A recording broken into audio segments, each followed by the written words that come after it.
Praise the Lord. Hallelujah. கர்த்தர் நாமத்துக்கு மகிமை உண்டாவதாக. பிப்ரவரி மாதம் 9ஆம் தேதி கர்த்தர் நம்மை இம்மட்டுமாக அழைத்ததற்காக நன்றி செலுத்தி இந்த நாளில் நாம் அனைவரும் ஆண்டவருடைய கூடாரத்திற்கு சென்று அவரை முழு மனதோடு ஆரம்பித்து துதித்து மகிழ்ந்து நாம் அவரை கூப்பிடும் பொழுது கர்த்தர் உங்களையும் என்னையும் அவருடைய அழகான கண்களால் ஏறெடுத்து பார்க்கக்கூடியவர். அப்படியால்தான் இந்த நாளில் ஆண்டவர் மிகவும் தெல்ல தெளிவான வார்த்தையை இன்றைக்கு கொடுக்கின்றார். உன்னத பாட்டு 2ஆம் அதிகாரம் 11ஆம் வசனத்தை நீங்கள் வாசித்து பாருங்கள். உன்னத பாட்டு 2ஆம் அதிகாரம் 11. இதோ மாறி காலம் சென்றது, மழை பெய்து ஒளிந்தது. இயற்கையிலும் நமது வாழ்க்கையிலும் காலங்களையும் சீதோஷண நிலைகளையும் தேவனே திட்டமிடுகிறார். காலம் அல்லது பருவ நிலைகள் வாழ்வில் மாற்றங்களுக்குரிய அடையாளங்களாகும். நாம் ஒரே நிலையில் அடைந்து கிடப்பதை தேவன் விரும்பவில்லை. குளிர் பனி காலங்கள் முடிந்ததும் செடிகள் முளைத்து வசந்த காலம் துவங்கி அதன் பின் கோடை காலத்திற்கு வழி விடுகிறது.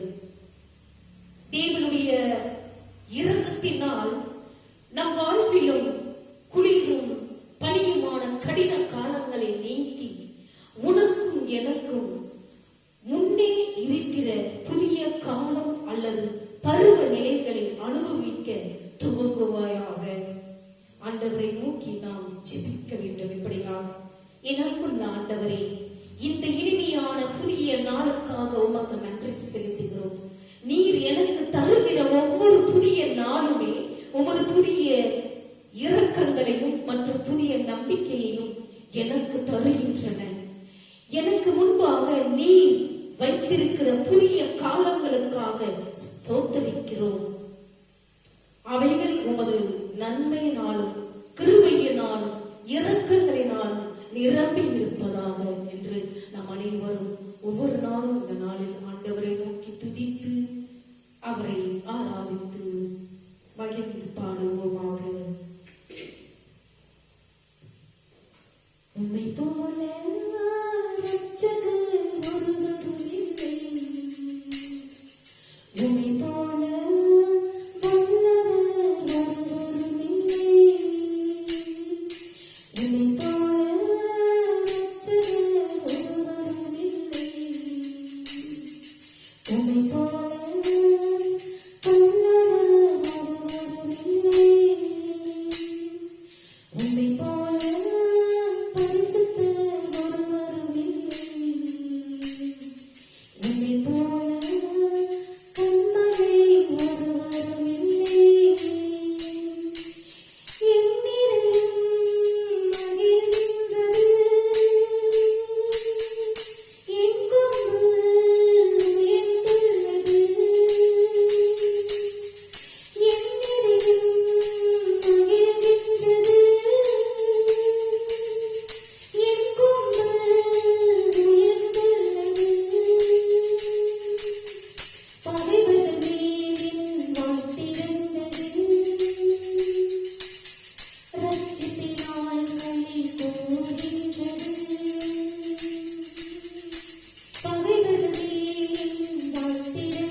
Bye.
இப்பொழுது நாம் அனைவரும் ஆண்டவருடைய வார்த்தையை கடந்து சென்றோம்.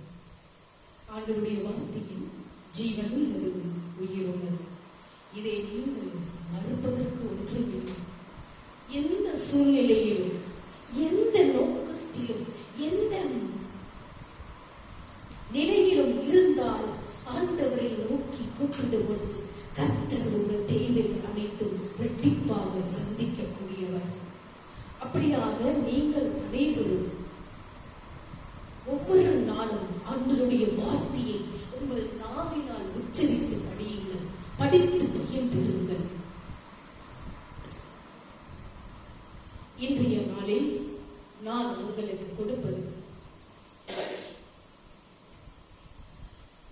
அதே அப்போஸ்தலரான பவுலடிகளார் எழுதிய 25ஆம் அதிகாரம் 7ஆம் வசனம். ஊழியத்தின் நேர்மையும் குற்றச்சாட்டுகளின் ஆதாரமற்ற தன்மையை பற்றிதான் அப்போஸ்தலரான பவுலடிகளார் நமக்கு தெல்ல தெளிவாக கொடுத்துக் கொண்டிருக்கின்றார். அவன் வந்தபோது எருசலேமில் இருந்து வந்த யூதர்கள் அவனை சூழ்ந்து நின்று தங்களால் ரூபிக்க கூடாத அநேக கொடிய குற்றங்களை அவன் மேல் சாட்டினார்களாம். ரோம நீதிமன்றம் கூடிய போது யூதர்கள் மீண்டும் பவுலின் மீது ஏராளமான குற்றச்சாட்டுகளை கூறினார்கள். இந்த முறை அவர்களை பிரதிநிதித்துவப்படுத்துவதற்கு வழக்குரைஞர் யாரும் அங்கில்லை. மாறாக யூதர்கள் கூட்டமாக பவுலை சூழ்ந்து நின்று கொடிய குற்றங்களை சாட்டினார்கள். ஆனால் அவற்றில் எதையும் அவர்களால் நிரூபிக்க முடியவில்லை. அவர்களால் சாட்சிகளை ஏற்படுத்த முடியவில்லை. குற்றச்சாட்டுகளை பிறர் மீது சொல்வது எளிது, ஆனால் அவற்றை நிரூபிப்பது எவ்வளவு எளிதல்ல. நம்மிடம் ஆதாரம் இல்லை என்றால், சாட்சிகள் இல்லை என்றால் குற்றம் சாட்டவே கூடாது. மத்தேயு நற்செய்தி 18ஆம் அதிகாரம் 15-16 நீங்கள் படித்து பாருங்கள். யூதர்கள் முன்வைத்த குற்றச்சாட்டுகள் எல்லாம் பழைய குற்றச்சாட்டுகளே அரசியல் கலந்து மிகைப்படுத்தி ஜோடித்து கூறுவதாக காணப்பட்டன. இந்த அப்போஸ்தலரான பவுலடிகளார் 21ஆம் அதிகாரம் 28 வாசித்து பாருங்கள். 24ஆம் அதிகாரம் 10-21 நீங்கள் வாசித்து பாருங்கள். அது மாத்திரமல்ல, குறுக்கு விசாரணையில் அவர்களால் நிரூபிக்கப்படக்கூடாத குற்றச்சாட்டுகளாகவே அவைகள் காணப்பட்டன. அது மாத்திரமல்ல, வழக்கு தொடுபவர்கள் தங்களின் வாதம் வைக்கப்படும் வரையிலும் அமர்ந்திருக்க வேண்டும். ஒவ்வொருவராக வரிசை முறைப்படி பேசுவதே சரியான செயல்முறையாகும். அதற்கு பதிலாக எருசலேமில் இருந்து வந்திருந்தவர்கள் பவுலை சூழ்ந்து நின்று தங்கள் வெறுப்புணர்வை அவன் மீது காட்டினார்கள், திணித்தார்கள். கூட்டமாக கூச்சலிட்டு சட்ட ஒழுங்கை பராமரிப்பதில் அக்கறையாயிருந்த புதிய ஆளுநரை பயமுறுத்தி பவுலை தண்டித்து விடலாம் என நினைத்தனர். அவர்களுடைய முயற்சிகள் ஒன்றும் பலிக்கவில்லை. பிலாத்துவின் முன் இயேசுவின் விசாரணை நடைபெற்று நடைபெற்ற போது இயேசுவிடம் ஒரு குற்றமும் காணப்படாதபடியினால் பிலாத்து அவனை விடுதலை பண்ண விரும்பினார்கள். லூக்கா நற்செய்தி 23ஆம் அதிகாரம் 20 நீங்கள் வாசித்து பாருங்கள். பிரதான ஆசாரியர்கள் பொறாமையினாலே அவரை ஒப்புக் கொடுத்தார்கள் என அவன் நன்கு அறிந்து கொண்டான். ஆனால் யூதர்கள் இயேசுவுக்கு மரண தண்டனை விதிக்கப்பட்ட குச்சலுக்கு வலியுறுத்தினார்கள். யூதர்கள் போலித்தனமும் மாயஜாலமும் உள்ளவர்களாய் நடந்து கொண்டது போல பவுலுக்கு எதிராகவும் அவர்கள் நடந்து கொண்டனர்.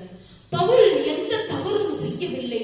நாட்டின் சட்ட திட்டங்களுக்கு இணங்கி தனது வாழ்க்கையை நடத்தி வந்தான். பவுலடிகளார் நீதி விசாரணையில் பவுலுக்கு எதிரான குற்றத்திற்கான நம்பகமான சான்றுகள் ஒன்றும் வைக்கப்படவில்லை.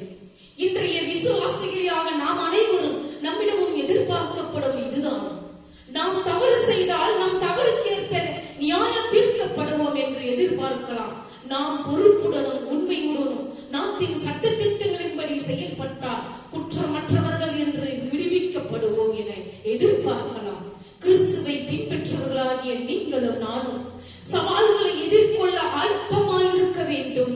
நமது குணம் மற்றும் செயல்பாடுகள் குற்றமற்றவர்களாக காணப்பட வேண்டும். கிறிஸ்துவின் சாயல் நம்மில் ஒவ்வொருவரும் தெளிவாக வெளிப்பட வேண்டும்.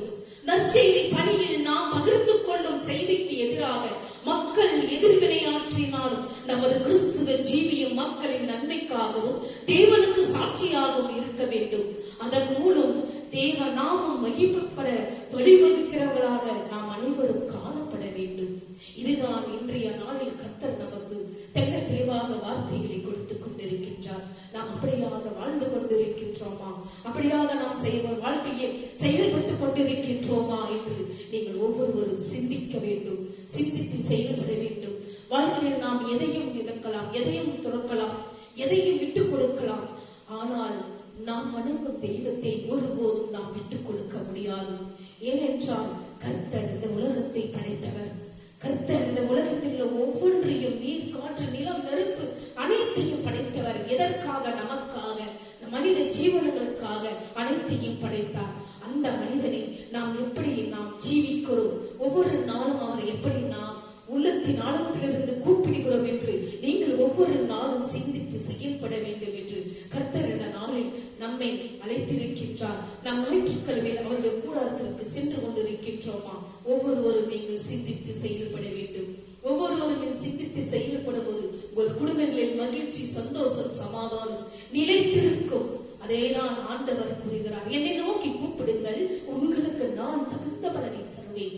என் நாமத்தினால் நீங்கள் எதை கேட்டாலும் அதை நான் தருவேன் என்று கூறுகிறார். எத்தனை பேர் நீங்கள் வாயிலை, நீங்கள் வார்த்தைகளை இப்படியாக ஆண்டவரத்தில் நீங்கள் மண்டியிட்டு ஜெபிக்கின்றீர்கள்? ஒவ்வொரு நாளும் ஆண்டவரை கூப்பிடும் பொழுது உங்கள் தேவைகள் இரட்டிப்பாக கிடைக்கும்.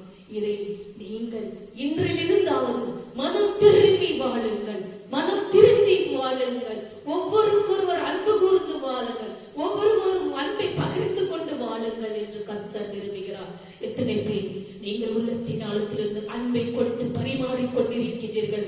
அந்த அன்பு எங்கிருந்து வருகிறது என்றால் ஆண்டவரிடத்தில். ஏனென்றால் நாம் அன்பை முதலாவதாக எங்கு கொடுக்க வேண்டும்? ஆண்டவரிடத்தில் உண்மையான அன்பை செலுத்தும் பொழுது ஆண்டவர் அங்கிருந்து அன்பை மனிதர்கள் மூலமாக பகிர்ந்து கொடுக்க அவர் நம்மை ஆயத்தப்படுத்துகின்றார். நாம் அப்படியாக ஒவ்வொரு குடும்பங்களிலும் ஒவ்வொரு பிள்ளைகளும், சகோதர சகோதரிகளும், தாய் தந்தைகளும், பேரன்பர்களும் ஒவ்வொருவரும் அன்பை பகிர்ந்து கொள்ள வேண்டும். அந்த அன்பு உண்மையாகவும் தூய்மையாகவும் இருக்க வேண்டும். அன்பில் நாம் பிணைத்து வாழும் பொழுது அந்த அன்பு என்றும் நிரந்தரமாக வாழும். ஏனென்றால் அது கர்த்தர் ஆண்டவர் கொடுக்கும் அந்த அன்பு. நாம் ஆண்டவரிடத்தில் அன்பு செலுத்தும் போது அந்த அன்பு, உண்மையான அன்பு கர்த்தர் மனிதர்கள் மூலமாக நமக்கு கொடுக்கின்றார். அதனால்தான் நாம் அனைவரும் ஆண்டவருடைய பிள்ளைகளாக இந்த உலகில் வாழும் பொழுது நமக்கு என்னென்ன தேவைகள் என்று கர்த்தர் விரும்புகிறார். அப்படியாக நீங்கள் நானும் இந்த ஞாயிற்றுக்கிழமையில் ஓய்வு நாளை கடைபிடிக்க வேண்டும். அவருடைய ஆலயத்திற்கு சென்று, அவருடைய கூடாரத்திற்கு சென்று அந்த அவருடைய வார்த்தைகளை கேட்டு பயன்பெற்று அவருடைய திருவிருந்தில் போஜனத்தில் பங்கு கொண்டு உள்ளத்தின் ஆழத்தில் நம் பாவங்களை அவரிடத்தில் சமர்ப்பிக்கும் பொழுது நம்மை நோக்கி அவர் அவருடைய 2 கண்களால் நம்மளை பார்த்து நம்மளை ஒவ்வொருவரையும் அவர் நம்மை ஆசீர்வதித்து பரிசுத்தப்படுத்தி நம்மை தூய்மைப்படுத்தி ஒவ்வொரு நாளும் நம்மை அவருடைய பிள்ளைகளாக வாழ ஆசையாக இருக்கின்றார். அப்படியாக நாம் அவரை நோக்கி துதிக்க வேண்டும், ஜெபிக்க வேண்டும், தியானிக்க வேண்டும், ஆராதிக்க வேண்டும்.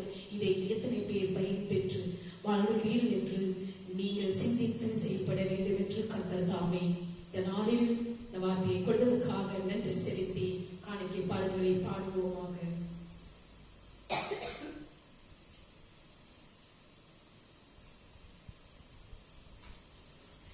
படைப்புலெல்லாம் உமக்கே சொந்தம், நான் உந்தன் கையிலும்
இறைவா, இந்த காணிக்கையை ஆசீர்வதித்து புனிதப்படுத்தி ஆவியிலும் உண்மையிலும் உமக்கு உகந்ததாக செய்திடும்.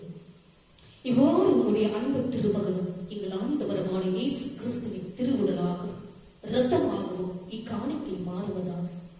அவர் தாம் பாடுபடுவதற்கு முந்தின நாள் வணக்கத்துக்குரிய தம் திருக்கைகளில் அப்பத்தை விட்டு வானோக்கி கண்களை உயர்த்தி எல்லாம் வல்ல இறைவனும் தம் தந்தையுமாகிய உமக்கு நன்றி செலுத்தி வாழ்த்துரைத்து அப்பத்தை விட்டு தம் சீடர்களுக்கு அளித்து அவர் கூறியதாக, அனைவரும் இதை வாங்கி உண்ணுங்கள், ஏனெனில் இது உங்களுக்காக கையளிக்கப்படும் என் உடல் என்றார்.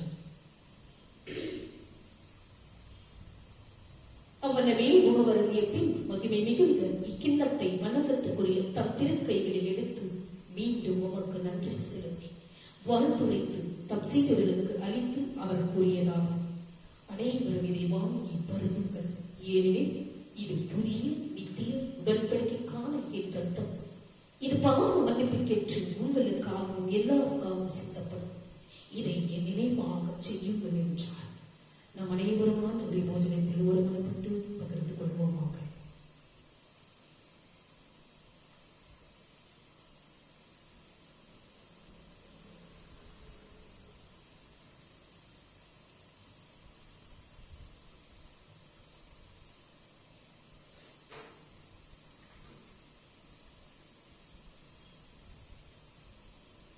கண்களை மூடி நாம் ஜெபிப்போமாக.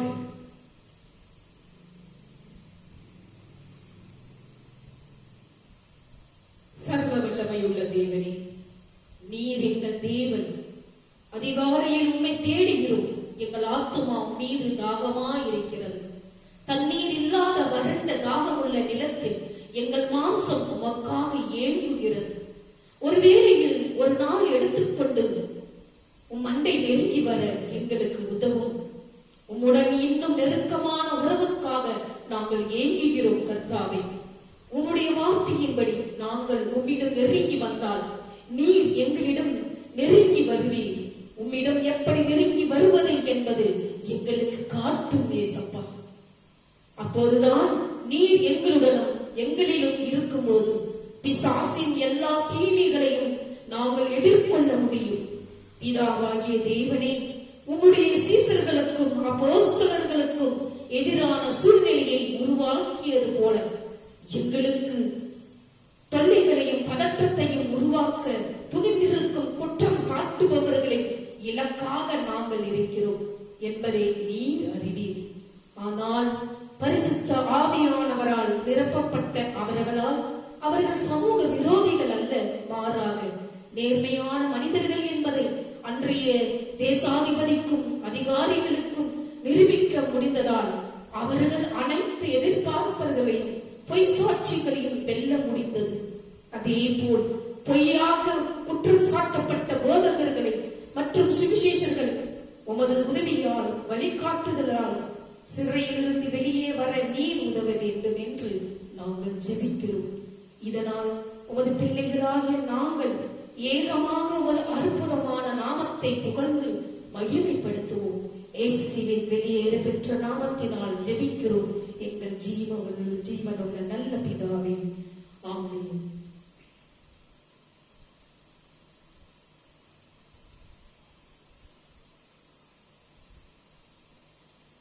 இப்பொழுது நாம் நன்றியோடு அவரை துதித்து பாடி கடைசியாக அவருடைய ஆசீர்வாதத்தை பெற்றுக் கொள்வோமாக.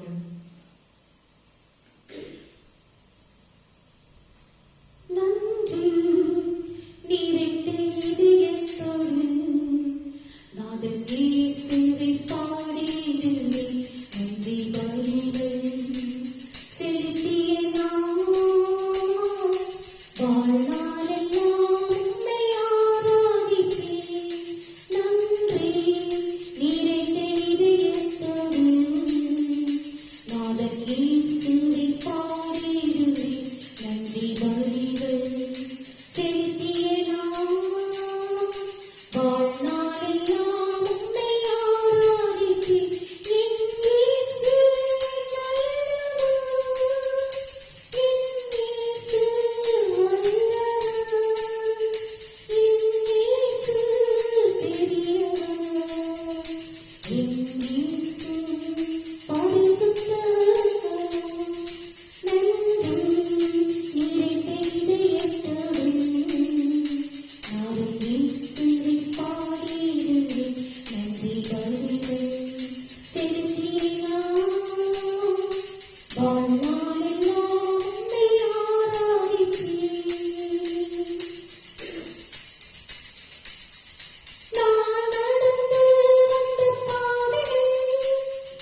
கடைசியாக அவருடைய ஆசீர்வாதத்தை பெற்றுக் கொள்வோம். என் ஆத்மாவே கர்த்தரை ஸ்தோத்திரி, என் முழு உள்ளமே அவருடைய பரிசுத்த நாமத்தை ஸ்தோத்திரி. என் ஆத்மாவே கர்த்தரை ஸ்தோத்திரி, அவர் செய்த சகல உபகாரங்களை மறவாது. நம் தலைவனைக்கு அவருடைய ஆசீர்வாதத்தை பெற்றுக் கொள்வோமாக. நம்முடைய ஆண்டவராகிய இயேசு கிறிஸ்துவின் கிருபையும் பிதாவினுடைய அன்பும் பரிசுத்த ஆவியினுடைய அந்யோன்யம் ஐக்கியமும் நம்மோடு நம்முடைய குடும்பத்தோடும் யாரெல்லாம் இந்த யூடியூப் சேனலை பார்த்துக் கொண்டிருக்கின்றார்களோ ஆண்டவருடைய வெளிச்சமானதும் உங்கள் மேல் பிரகாசம் அடையத்தக்கதாகவும் ஆண்டவர் வரும் மட்டும் உங்கள் மேல் சந்தோஷம் சமாதானம் என்றென்றும் நிலைத்திருப்பதாக. ஆமென். May God bless you. ஆண்டவர் உங்களை ஒவ்வொருவரையும் ஆசீர்வதிப்பாராக. ஆமென்.